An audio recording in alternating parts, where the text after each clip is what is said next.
Chapter 16.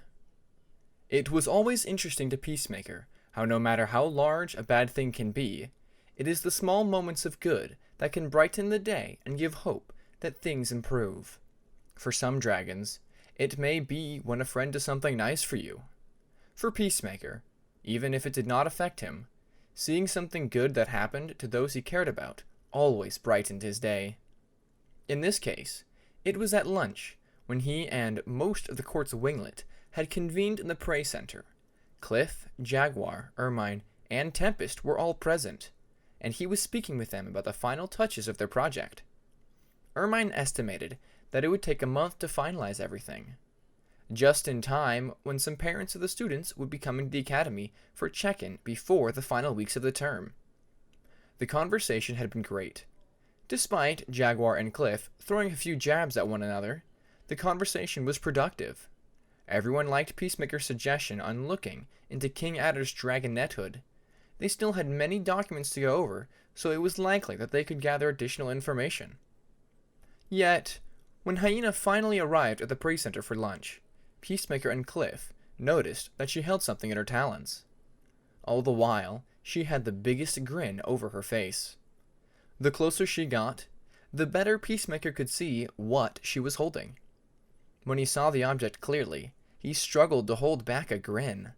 Everyone else saw what Hyena was doing, and kept quiet. Tempest seemed to struggle the most at remaining composed. Thankfully, a subtle jab of Ermine's tail kept her silent. When Hyena was close enough to the unsuspecting Mudwing, she held out her talons and slid a pair of glasses over Alligator's eyes. At first, Alligator was startled, spinning around to look at Hyena with alarm. But when he saw her, his eyes blinked, his talons reaching for the glasses over his eyes. Taking them off, he looked at them carefully. Eyes widened, the biggest grin crossed his lips. These were not just any glasses, Peacemaker knew. They were the same ones that he had always worn. They were fully repaired, as if they hadn't been broken in the first place. Hyena! How? Alligator said, blinking his eyes multiple times. Peacemaker could have sworn he saw his eyelids water. They're just like before. Sitting beside him, Hyena placed her talons over his and smiled. Tsunami's friend? He repaired them, Hyena said, that grin not lowering an inch. She wanted me to stop by this morning to get them. Alligator blinked the tears away as he placed his glasses over his eyes. For the first time in days, Alligator seemed whole. Can't believe I'm saying this, but you look better with the glasses on, Jaguar commented as he ate a blueberry. He is quite gorgeous, isn't he? Hyena said, winking. Despite blushing, Alligator's smile did not waver. I'll have to tell Tsunami to thank her friend, Alligator said, gently feeling the frame of his glasses. I could never part with these. Not when my sister gave them to me. At least we don't have to worry about Goal, Cliff muttered, his talons clenching. I feel sorry that he was caught in that blizzard, but he definitely deserves punishment for hurting you guys. What's done is done, Cliff, Tempest reminded the Skywing. Even when he recovers, it's safe to say he won't be coming back. To be honest, Peacemaker did not mind that at all. Hating other dragons was something he never wanted to feel. But after Goal, he did not regret yelling at the Seawing, nor did he feel bad that he was very close to hating him. May I join? Came a familiar voice that Peacemaker knew perfectly well. Spinning around, Peacemaker was greeted with the sight of the sudden arrival of Moon. She stood where she was, smiling down at the winglet. The excitement within him grew almost uncontainable. He thought Moon wasn't coming back to school until the weekend. At first, he wanted to say she could come down to sit with them, but he knew it would be rude not to consider the rest of his winglet. Glancing back at the others, he saw each of them give a nod of approval. When everyone had agreed, Peacemaker sat to the side, giving Moon more room to join their area. You've already met Cliff, Tempest, and Alligator, Peacemaker said, gesturing to the three. The others are Ermine, Jaguar, and Hyena. Ermine? Moon asked as she looked over at the Icewing in question, who looked at the Nightwing with curious blue eyes. Slowly, Moon smiled at the Icewing. There was an Icewing named Ermine in my year. I've heard of her, Ermine said, though she shrugged soon after. Never met her, though. It's just a common tradition my parents had for naming their dragonettes after mustelids. I see, Moon responded, before looking back at the others. It's nice to, officially, meet all of you. Peacemaker thinks a lot about all of you. At this, Peacemaker blushed heavily as his friends all looked back at him, giving him varying degrees of amused expressions. Hyena's grin was the biggest. It almost looked like she wanted to turn her jokes to him. Meanwhile, Cliff nudged him in the shoulder. Moon, Peacemaker groaned. While he wished Moon would not share his thoughts like that, he couldn't stay angry with her. She did this sometimes, sharing his thoughts with others. Yet, if there were certain thoughts he wanted to keep private, she would never say them out loud for the world to hear. Despite being one of the few, let alone skilled, mind readers and seers in the world, she never abused her powers. The privacy of others she considered, unless it was something others needed to know. Wow, I think it's nice, Jaguar said, pointing at Cliff. I mean, it's surprising he thinks highly of this royal pain. This made Cliff shoot the Rainwing a glare, though he kept his mouth shut as it shifted to a smile at Peacemaker, as if honored that the hybrid thought so much about his friends. They were his first friends outside of the rainforest. They mattered too much to him not to think about. Well, why wouldn't I? Peacemaker said, trying to keep his cheeks from blushing and the star-like membranes on his wings from turning pink. Seeing varying smiles on each of his friends' faces, Peacemaker tried to change the conversation. So, Moon, who did you help with your visions during your trip? This managed to get everyone's attention to Moon. The Nightwing Seer smiled softly at Peacemaker's question. Well, it was quite the visit with Queen Ruby and Queen Moorhen, Moon explained. I was able to tell them bits of info that could help them with their Outer Kingdom villages, maintaining the diversity in them while satisfying villages that have a large majority of dragons from each tribe. I thought you were just a diplomat, not visiting kingdoms to deliver fortunes, Tempest replied, raising a brow. I am a diplomat, like Peacemaker's mother Hope, Moon answered. But my task as a diplomat for Queen Glory is to ensure stability for the continent, at large, rather than just the Rainwing and Nightwing tribes, so we can reach the best possible outcomes for everyone. As she said this, Peacemaker noticed how Moon's eyes brightened the more she spoke about her role. She always got like this when speaking to Peacemaker about her hopes for Pyria and Pantala, wanting to make sure that the continents never erupted into wars or conflicts with one another.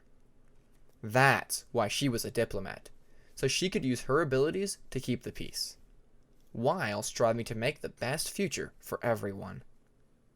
Peacemaker, admittedly, wished he was a seer, like Moon. That way he could help her. He thought he'd make a good diplomat. Then Moon wouldn't need to be burdened all by herself. Moon and I, keeping the peace, Peacemaker thought to himself. He'd be able to live up to his name. From the corner of his eyes, he spotted Moon glance at him from the side. She heard his thoughts, no doubt, but as he turned to look at her, he could have sworn he saw a bit of unease in her eyes. Eventually, lunch came to an end. The rest of the winglets slowly began to leave the prey center and go about their day. As Peacemaker walked out with the court's winglet, walking beside Tempest in hopes that they could discuss their next traversal into the dream world, he felt one of Moon's wings draped over his shoulder, urging him to walk with her. Can we talk in private? Moon asked politely. Glancing at Tempest and Cliff, both who looked at Moon with curious eyes, he nodded at them. "I'll catch up," Peacemaker said. Both nodded before heading off to their classes. Turning to Moon, he saw her gesturing him to follow through the tunnels. The two walked together in silence for a long moment. Peacemaker wondered if Moon was all right. The answer to this question came when they arrived at a study cave occupied by the copper winglet. He saw Moon looking in the direction of the Nightwing of the winglet, Shadehunter. She gestured at her before walking down the tunnel a ways. Peacemaker rose a brow as he quickly followed after Moon. So she wanted to talk about Shadehunter? "She likes you, you know," Moon commented. While it was clear to Peacemaker she liked him, he liked her, to be honest. She was always nice to him. He didn't know her very well, but he counted her among his friends.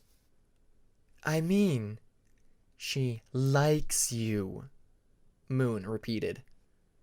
Peacemaker paused, gazing at Moon with a confused expression as she had read his thoughts. Well, of course he knew she liked him. What other like could there be? "Oh. Like you and Kibley?" Peacemaker asked. Moon almost flinched as he said that, causing him to sink his head to the ground. "Oh, sorry, Moon." He still didn't know what was going on between the two of them, but how she suddenly acted, how she didn't nod back at him when he said how close Kibley and Moon were, caused him to realize that something was going on between the two. Whatever it was, he knew they were not angry at each other, but it did not seem like Moon wanted to touch on that topic, yet. Moon placed a wing over his shoulder, giving him a warm smile as she gazed down at him. It was one of those smiles that always let him know, it's all right. "Maybe not like Kibley and I," Moon answered, closing her eyes when she said the name of the Sandwing that Peacemaker had come to see as an older brother. When she opened her eyes, she seemed more composed. "But, who knows? Maybe if you spent more time with her, you two, maybe..." Peacemaker's eyes blinked in surprise at Moon as she implied this.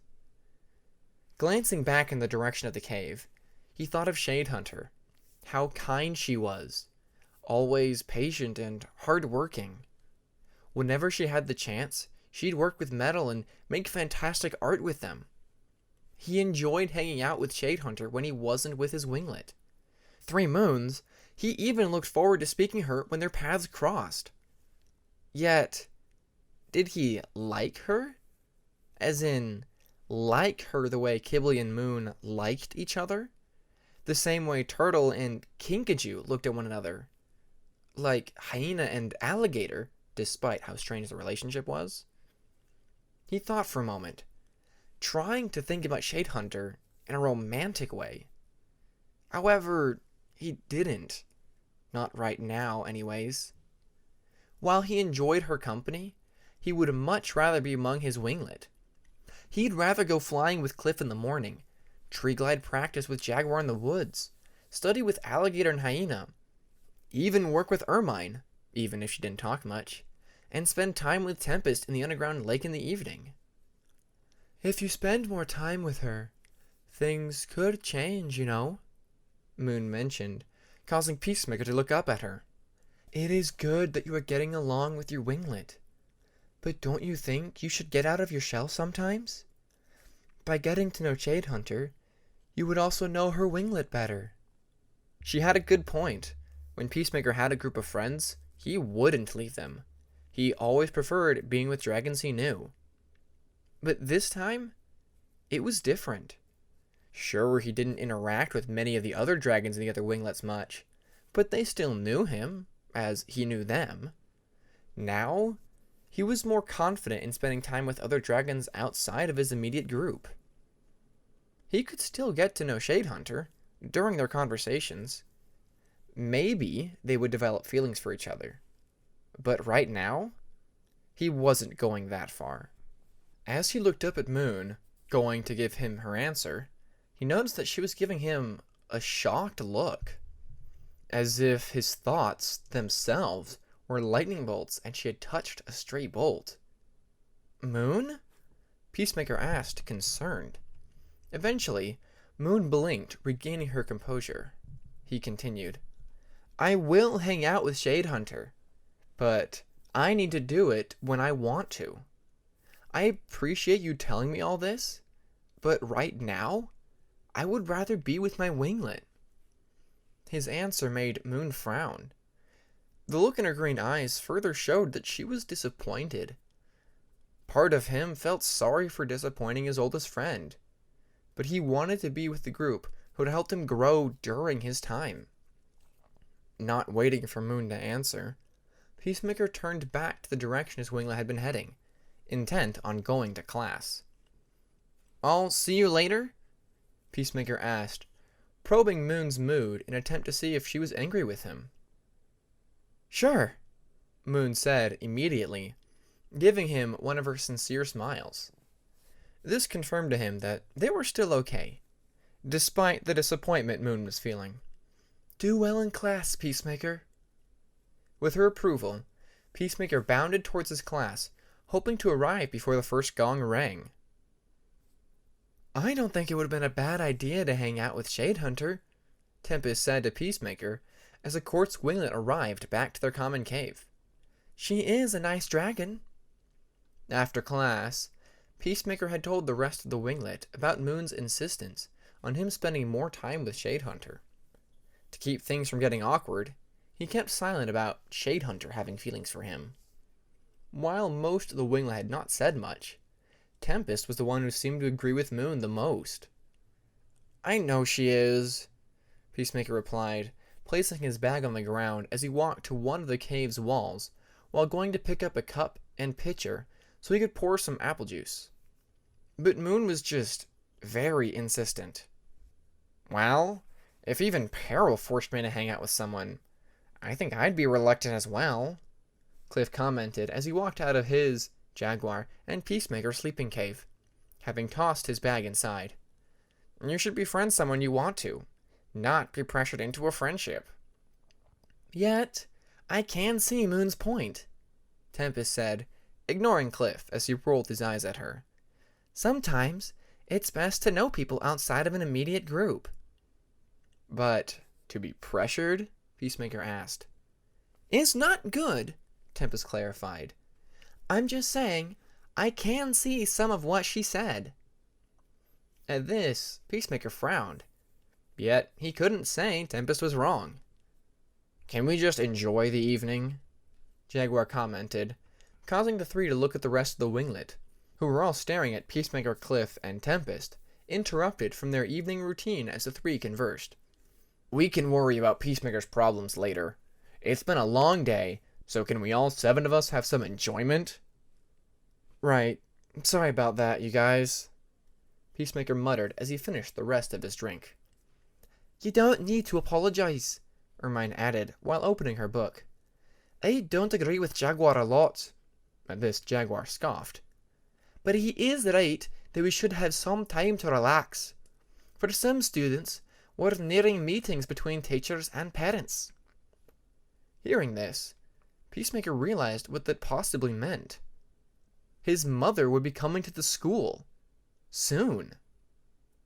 But, as he thought this, Peacemaker realized he should have been excited, overjoyed. Yet, the thought of his mother made him think back to his dragonethood.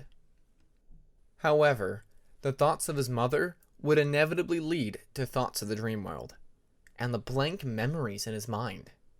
Memories do not even know when or where they took place. It made him wonder how much of his life was blank. How many memories of his mother and friends were vanished. Tempest encouraged him to constantly look back into his memories in order to see if there was anything out of place. But he couldn't think of anything. He remembered his hatching days, his old friends, each of the days Moon visited him. Kinkajou taking care of him and made him laugh in his multiple failed attempts to outdo Kibbley. But nothing seemed out of place. As he was drowned into his thoughts, he felt one of Cliff's giant wings brush against his. Snapping back to reality, Peacemaker saw the Skywing Prince gesturing him to follow him to the sleeping cave. Glancing back at Tempest, he saw her speaking to Ermine, casually discussing the Icewing's current read. Following his best friend, Peacemaker stepped into the sleeping cave as Cliff turned to him. "Tempest said she wants to go back to the sleeping world," Cliff announced, causing Peacemaker's head to perk up. "You mean the dream world?" "Whatever it's called," Cliff muttered, glancing out the sleeping cave entrance. "She told me about it when you were with Moonwatcher." Peacemaker was not ready to return to the dream world. After the first visit, seeing the Icewing from his nightmares literally materialize before his eyes, seeing the fatal wound and the dark blue blood pouring from his mouth, it made him feel a collection of emotions, mainly fear and regret. But he needed to see this through, to get answers. "I don't want to go back," Peacemaker admitted, walking up to his sleeping area and sitting down. "But I can't live my life like this, always dreading sleep and being a possibility. I want to continue with my life, even if I don't know what is going to happen next." Cliff sat beside Peacemaker, both looking at the other side of the sleeping cave. The only form of noise came from outside of their sleeping cave as the winglet discussed the day. It was Cliff who broke the silence. "Well, let me make one thing certain," Cliff said, slowly looking at Peacemaker, giving his contagious grin that always managed to brighten the day. That grin, alongside Tempest's own smile, always managed to calm Peacemaker. "You are coming to the Skywing Palace when the term ends." Peacemaker blinked his eyes for several moments, looking confused at the Skywing Prince. Not sure if he was hearing that right. I'm sorry?" "You'll be visiting my home," Cliff said, nudging him in the shoulder with his own. "When this term is up, I'll give you a formal invitation to the palace, make you a guest of honor, and we'll have loads of fun as my tribe gets ready for the annual Winter Solstice Festival." Cliff raised his head proudly. "And you'll get to hear me sing." This made Peacemaker laugh, nudging Cliff back. The thought of Cliff sending a formal invitation to Peacemaker's home in the rainforest was funny. Yet, despite how funny the thought was, he felt honored that Cliff would invite him to the palace, even make him a guest of honor. While it did not take his mind entirely off of what they had to do to restore the missing memories in Peacemaker's mind, it did help him. That there would be something beyond this uncertainty. Something to look forward to. In the end, Peacemaker only had one answer for Cliff. "I'd like that," Peacemaker answered. Will I need to dress up in gold necklaces and jewelry? Like in the novels?" Now it was Cliff's turn to laugh. "Nah, you won't have to," he said while standing up, gesturing to Peacemaker to follow him, which he did. "But I think you'd look awesome in them." Night finally came. As the sun set, the moon began its ascent into the dark sky, with the stars glittering the sky not long after. While the rest of the winglet had turned in, Peacemaker was the last one awake. Cliff and Tempest were the last ones to turn in, respectively. When Tempest went to her and Ermine's sleeping cave, she had spoken to Peacemaker before doing so. "I'll know when you are ready," she had said, giving him one of her smiles. Peacemaker had nodded and watched her walk into her sleeping cave. For the next half hour, he sat alone in the middle of the common cave, gazing towards the embers in the fire pit that slowly died. He was alone to his thoughts, thinking about the day, and what would come next. At one point, he closed his eyes, thinking of the first visit to the Dreamworld, and what would wait for him and the others when they crossed over. Would he encounter the Icewing-like dragon? Or would the venture be more fruitful than previous? He didn't know. But what he did know was that he wanted No, needed answers. Slowly, Peacemaker lowered onto the cushion below him and closed his eyes. A familiar warmth entered his mind, a sensation that was akin to a comfortable summer day. Peacemaker recognized the feeling of Tempest's mind touching his, asking permission to enter his dreams, letting his mind clear of any thoughts, and letting the fatigue engulf his body and mind. He felt the familiar sensation of being submerged below water. Like before, Tempest and Cliff met Peacemaker in his dreams.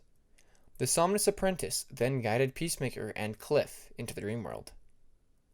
Unlike before, Peacemaker did not hear Cliff struggle to breathe, or groan about being dizzy. Despite not being able to see Tempest or Cliff through the light, only being able to feel Tempest's talons under his own, Peacemaker had to feel for Cliff's wings with his own. When he felt the familiar touch of the Skywing's great wings, he brushed them once, a silent gesture to ask his friend if he was well. In response, Peacemaker felt Cliff's wings brush against his own, silently replying to Peacemaker as if to say, "I'm okay." After what felt like an eternity, the light around the three gave way with the familiar night sky line of the dream world. The three moons hanging over the world as silver orbs that were shimmering in the sky, as if submerged underwater. When the three began to drift down to the dream version of the Pyrean continent, Peacemaker felt Tempest guide their fall towards a place of the continent that Peacemaker knew all too well: the rainforest. Once they finally touched the ground, Peacemaker looked in awe at the dream world version of his homeland. It looked just like the rainforest, as if it were nighttime. Yet, the key difference was that the leaves of the trees glowed. Literally glowed. A spectrum of colors. Almost like a rainbow. The same could be said, to a lesser extent, about the various flowers. Unlike the dream version of Jade Mountain, which gave an eerie aura, the rainforest was beautiful. Walking up to a tree, Peacemaker looked up at the glowing leaves, seeing the shimmering moonlight in the skyline shine down through the leaves. "It's amazing," Peacemaker muttered. "Because there is more life here," Tempest responded, walking up beside him. "And the closer we are to areas where nature is left untouched in the waking world, we see more light." "How is that?" Peacemaker wondered, turning back to the ceiling. Tempest shrugged her wings. "I don't know. My dad has some theories, but he says I'm too young to hear them." This made Tempest roll her eyes as she walked towards a stream of water, which glowed a spectrum of blue shades. Peacemaker frowned at Tempest's answer, but nodded to himself. Glancing at Cliff, he saw the Skywing staring at the glowing flower, cautiously touching it. "So, do we need to worry about flowers eating us?" Cliff asked. "I don't think so," Tempest answered, turning her attention back to him. "All of this is a reflection of the waking world. I don't think we should be in danger, unless we encounter a land shift." Peacemaker and Cliff all looked at Tempest. "A land what?" Peacemaker repeated nervously. "When the ground and the environment move," Tempest explained. "I've never seen one, but my father says the dream world doesn't have the same physics like our world. He says the land can move when it feels like it." "Like an earthquake?" Cliff said slowly. Tempest shook her head. "No, more like the ground becomes the sky, or the walls," Tempest replied. "That doesn't make any sense," Peacemaker muttered. As Tempest began to respond to his statement, he thought he spotted movement in the forest in front of him. Looking closely, Peacemaker squinted his eyes to see a dragon-like figure. On closer inspection, he realized it was a dragon. A Nightwing, with white markings. Widening his eyes, Peacemaker blinked once to make sure he wasn't seeing things. The second time he looked, he realized His eyes were not playing tricks. It was the same Nightwing from his dreams. She stood near the trees, staring back at him with a smile and kind blue eyes that seemed so familiar to him that it made him feel guilty about why he couldn't remember her. Before he could open his mouth to call out to her and get Tempest and Cliff's attention on her, the Nightwing walked deeper into the forest.